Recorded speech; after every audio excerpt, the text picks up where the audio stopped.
नमस्कार दोस्तों, सोशियोलॉजी के सुपर एमसीक्यू सीरीज़ नंबर 44 में आपका स्वागत है। ये MCQs UGC NET JRF assistant professor PGT GDC D triple UPSC एवं अन्य समाजशास्त्र संबंधी परीक्षाओं के लिए काफ़ी इंपॉर्टेंट है। तो शुरू करते हैं। क्वेश्चन नंबर 1 है, किसने भारतीय संस्कृति की विशेषताएं स्पष्ट की हैं और डाइवर्सिटीज नामक पुस्तक लिखी है। यानी अपने लेखनों में किसने भारतीय संस्कृति को स्पष्ट किया है, ठीक है, और डाइवर्सिटीज नामक पुस्तक लिखी है। तो इसमें देखिए डीपी मुखर्जी हो जाएगा, क्योंकि इनके चैप्टर मैंने आपको बताया भी होगा कि इन्होंने भारतीय संस्कृति और जो पाश्चात्य संस्कृति है उसमें द्वंद्व की बात की है, ठीक है। यानी हमारा जो कल्चर था वो बिल्कुल विपरीत था भौतिक संस्कृति के, ठीक है, जो पश्चिमी देशों की संस्कृति है। तो जब पश्चिमी देशों की संस्कृति यहाँ आई तो दोनों में द्वंद्व हुआ, यानी दोनों का जो संस्कृति था, कोई पश्चिमी संस्कृति से शिक्षा ग्रहण कर रहा था तो कोई भारतीय संस्कृति से एडजस्ट नहीं कर पा रही थी, ठीक है। तो दोनों में एक अंतर्द्वंद्व था, ठीक है, मस्तिष्क में। तो इसकी बात उन्होंने कही है और इसके अलावा उन्होंने एक पुस्तक भी लिखी है डाइवर्सिटीज़, ठीक है। तो ये डीपी मुखर्जी हो जाएंगे।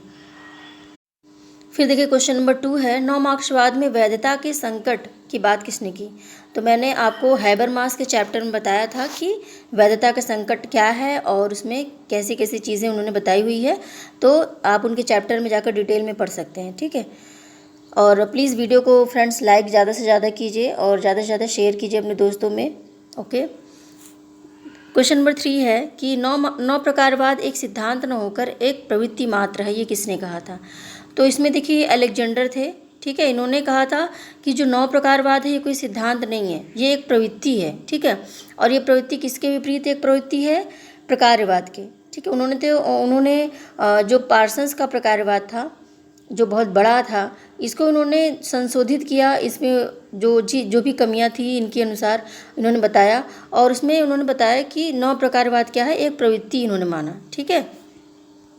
फिर देखिए क्वेश्चन नंबर 4 है कि किसने क्रोबर से भी पहले संस्कृति को अधिसावयवी कहा। तो किसने कहा था, इसमें देखिए स्पेंसर ने अधिसावयव की बात सबसे पहले की थी, ठीक है। तो उसमें अधिसावयव ऐसा नहीं कि केवल समाज के बारे में था, उन्होंने संस्कृति के बारे में भी बताया हुआ था कि मनुष्य जो है वो केवल सामाजिक प्राणी नहीं बल्कि सामाजिक सांस्कृतिक प्राणी है, इसलिए उसको पूरी तरह से हम सामाजिक नहीं कह सकते, अधिसावयवी कह सकते हैं, ठीक है। तो इसमें स्पेंसर की बात है। फिर देखिए क्वेश्चन नंबर 5 है, किस समाजशास्त्री ने संपूर्ण सामाजिक परंपरा को संस्कृति कहा। यानी संस्कृति की परिभाषा में किसने कहा कि जो हमारी समस्त परंपरा है, संपूर्ण परंपरा है, यही क्या है, संस्कृति है। तो किसने कहा था, रॉबर्ट लॉबी ने। फिर देखिए क्वेश्चन नंबर 6 है कि संस्कृति सार्वभौम की अवधारणा किसने दी है। तो संस्कृति सार्वभौम की अवधारणा देखिए राल्फ लिंटन ने दी है। इनका जो संस्कृति का इन्होंने जो घटक बताए हुए उसमें उन्होंने संस्कृति सार्वभौम की बात की है कि कुछ संस्कृतियाँ ऐसी होती है जो पूरे विश्व में हैं, ठीक है। तो क्या हो गया, उसको संस्कृति सार्वभौम कहा इन्होंने।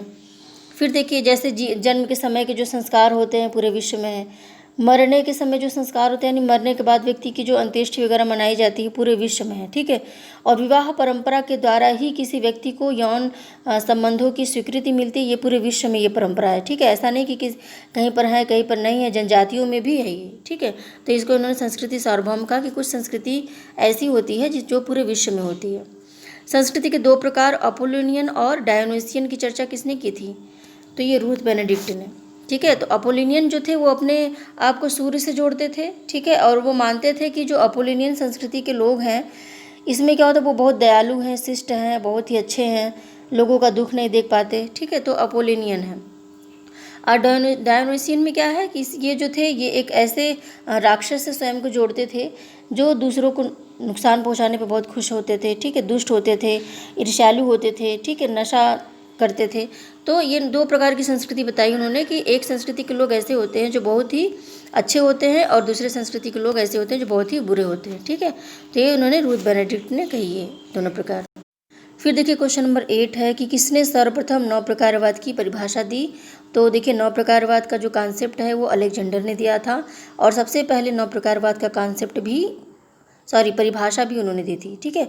तो जब कॉन्सेप्ट इन्होंने दिया था तो इन्होंने परिभाषित भी किया था। फिर देखिए 9 प्रकारवाद की प्रवृत्तियां हैं, कौन कौन सी प्रवृत्तियां हैं, बहुआयामी प्रवृत्तियां हैं, ठीक है, या फिर वामपंथी झुकाव की या संघर्ष के प्रति अभिस्थापना। तो इसमें देखिए बहुआयामी सही होगा, वामपंथी झुकाव भी सही होगा और संघर्ष के प्रति अभिस्थापना तीनों सही होगा, यानी इसमें आंसर नंबर सी सही हो जाएगा। ठीक है, तो कैसे सही होगा देख लेते हैं। देखिए, बहुआयामी जो है इन्होंने बताया था कि जो समाज है वो केवल एक आयामी नहीं है, जबकि इसके पहले जो पार्सन्स थे जिनको खारिज करके इन्होंने अपना नव प्रकारवाद दिया था, तो पार्सन्स ने कहा था कि समाज जो है वो एक आयामी है, यानी समाज ही सब कुछ है, व्यक्ति कुछ नहीं है। ठीक है, तो उसको उन्होंने खारिज करते हुए कहा था कि समाज ऐसा नहीं कि एक आयामी है, ये बहुआयामी है, यानी समाज जितना व्यक्ति पर निर्भर है, व्यक्ति उतना ही ज़्यादा समाज पर निर्भर है। ठीक है, और इसके अलावा जो मूल्य होते हैं, मूल्य व्यक्ति पर निर्भर हैं और व्यक्ति मूल्यों का निर्माण करता है। ठीक है, ऐसा नहीं कि मूल्य बन गए तो व्यक्ति उसका दास होकर उसका पालन करता चला जाए। तो इन्होंने बहुआयामी की बात की थी। वामपंथी झुकाव की बात की थी। ऐसा नहीं कि प्रकार में केवल अच्छा ही अच्छा होता है, इसमें संघर्ष भी होता है। ठीक है, संघर्ष के प्रति अभिस्थापना की बात की थी इन्होंने कहा था कि प्रकारवाद में केवल सहयोग नहीं है, जैसा कि पार्सन्स ने कहा था, पार्सन्स को इन्होंने खारिज किया था, और इन्होंने बताया था कि केवल सहयोग नहीं है बल्कि संघर्ष भी है। तो इसमें ए बी सी तीनों सही हो जाएगा। फिर देखिए क्वेश्चन नंबर 10 है कि इतिहास के दोहरे आयाम हैं, यह मनुष्यों की प्रकृति पर बढ़ते हुए नियंत्रण का इतिहास है, ठीक उसी समय के बढ़ते हुए अलगाव का इतिहास है। किसने कहा था?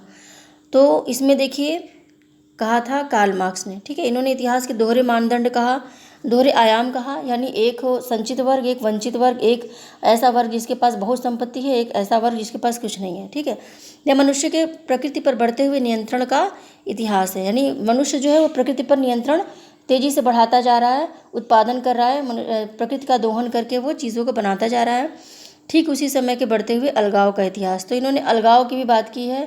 ठीक है, तो ये पूरा जो कोटेशन है याद रखिएगा, एग्जाम में आ सकता है, मोस्ट इंपॉर्टेंट है, और ये कार्ल मार्क्स ने दिया था। ओके फ्रेंड्स, तो वीडियो को ज़्यादा से ज़्यादा शेयर करें, अपने दोस्तों में लाइक करें, और यदि आप चैनल पर नए हैं तो चैनल को सब्सक्राइब कर लीजिए, क्योंकि ऐसे ही वीडियो आपको मिलने वाले हैं, पूरी तैयारी आपकी होने वाली है। ओके, और यदि आपने सब्सक्राइब कर लिया तो बहुत बहुत धन्यवाद। और हाँ, बेल आइकन ज़रूर दबाइएगा, ताकि जब भी मैं कोई वीडियो अपलोड करूँ तो उसकी नोटिफिकेशन आपके पास पहुँच जाए, और कोई भी लेक्चर आप मिस ना करें, क्योंकि लेक्चर मिस करेंगे तो क्वेश्चन मिस होंगे। ओके, तो मिलते हैं फिर अगले वीडियो में, तब तक के लिए नमस्कार।